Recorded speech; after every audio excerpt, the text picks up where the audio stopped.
क्या तुम अपनी बैड हैबिट्स को बदलना चाहते हो? शायद पहले भी तुमने अपनी बैड हैबिट्स को बदलने की कोशिश की है, लेकिन कुछ समय बाद तुम फिर से अपनी पुरानी हैबिट्स में वापस आ गए। और इसमें सबसे फ्रस्ट्रेटिंग पार्ट तो ये है कि तुम्हें पता है कि तुम्हें क्या करना चाहिए और क्या नहीं करना चाहिए, लेकिन जब वो मोमेंट आता है तुम खुद को रोक नहीं पाते। और अगर तुम अपनी किसी भी बैड हैबिट को बदलना चाहते हो तो ये वीडियो तुम्हारे लिए है। इस वीडियो को देखने के बाद तुम्हें पूरा क्लियर हो जाएगा कि बैड हैबिट्स चेंज कैसे होती हैं हमेशा के लिए। लेकिन हैबिट्स को चेंज करने से पहले हमें उसे समझना पड़ेगा।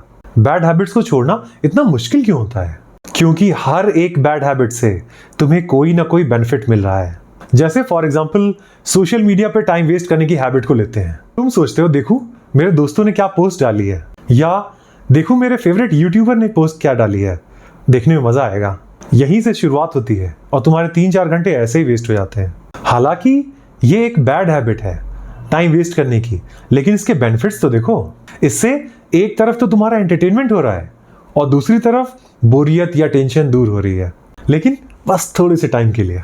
देखा, तुम्हारी हर बैड हैबिट से तुम्हें कोई ना कोई फायदा मिल रहा है। यही वो मेन रीजन है जिसकी वजह से बैड हैबिट्स को छोड़ना इम्पॉसिबल जैसा लगता है। इसीलिए तुम इन चीजों को रोज रोज करते हो और धीरे धीरे ये तुम्हारे बिहेवियर का एक अटूट हिस्सा बन जाती हैं। और एक बार बैड हैबिट्स बन गई फिर तो तुम इसे ऑटोमेटिक करते हो बिना कुछ सोचे हुए। जैसे रात को सोने से पहले तुम ऑटोमेटिकली अपना फोन उठाते हो और सोशल मीडिया में खो जाते हो, और बाद में जब तुम्हें रियलाइज होता है कि तुमने कितना टाइम वेस्ट कर दिया तो फिर तुम सोचते हो यार इस टाइम को किसी सही काम में लगा दिया होता, और फिर तुम्हें अंदर ही अंदर गिल्टी फील होता है। तुम इन बैड हैबिट्स को बंद करना चाहते हो, लेकिन तुम्हें समझ में नहीं आ रहा है कि तुम इसे बंद करो तो कैसे करो। और इस प्रॉब्लम का सलूशन है। मेरे एक्सपीरियंस में बैड हैबिट्स कभी छोड़ी नहीं जा सकती, वो सिर्फ रिप्लेस की जा सकती हैं। अभी हम लोगों ने डिस्कस किया था ना कि तुम्हारी हर बैड हैबिट से तुम्हें कोई ना कोई फायदा मिल रहा है। तुम्हारी हर एक बैड हैबिट तुम्हारी किसी ना किसी नीड को पूरा कर रही है। जैसे सोशल मीडिया से तुम्हें एंटरटेनमेंट मिलता है, तुम्हारी एंटरटेनमेंट की नीड पूरी होती है। अब जैसे ही तुम अपनी बैड हैबिट्स को बंद करते हो वो बेनिफिट मिलना तुम्हें बंद हो जाता है।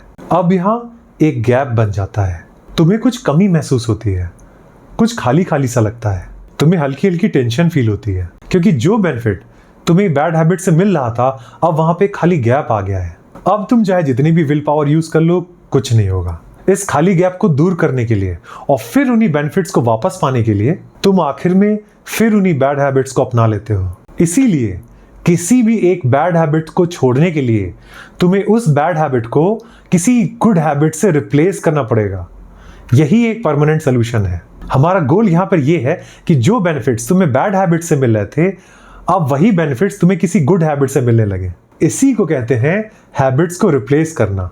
चलो अब इसे एक एग्जांपल से समझते हैं। जैसे चलो मान लेते हैं तुम्हारी बैड हैबिट है लेट नाइट तक मोबाइल गेम्स को खेलना, तो तुम खुद से पूछो मुझे इस हैबिट से क्या फायदा मिल रहा है, मुझे इसमें सबसे ज्यादा क्या पसंद है। हो सकता है जब तुम खुद से सवाल पूछो तो जवाब मिले कि लेट नाइट गेमिंग से तुम्हें अपने दोस्तों के साथ एंजॉय करने का मौका मिलता है। तो यहाँ पर तुम्हारी लेट नाइट गेमिंग हैबिट के पीछे जो मेन बेनिफिट है वो है अपने दोस्तों के साथ एंजॉय करना। लेकिन इस बेनिफिट को तुम दूसरी तरह से भी पा सकते हो।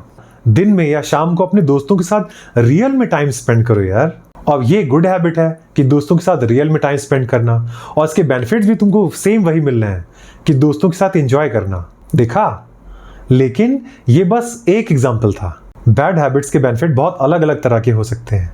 जैसे सोशल मीडिया पे बहुत ज्यादा टाइम स्पेंड करने की जो बैड हैबिट है उसका बेनिफिट हो सकता है एंटरटेनमेंट, और जैसे जंक फूड ज्यादा खाने की जो बैड हैबिट होती है उसके पीछे हो सकता है मेन बेनिफिट हो कंफर्ट या स्ट्रेस रिलीफ। तुम्हें बस खुद से ये पूछना है मुझे इस बैड हैबिट से क्या बेनिफिट मिल रहा है, और फिर किसी एक ऐसी दूसरी गुड हैबिट को ढूंढो जिस गुड हैबिट से तुम्हें यही सेम बेनिफिट्स मिल सके। और एक बार तुमने अगर अपनी किसी बैड हैबिट को गुड हैबिट से रिप्लेस कर दिया उसके बाद वो बैड हैबिट्स तुम्हें कभी परेशान नहीं करेंगी। बस यही प्रोसेस है।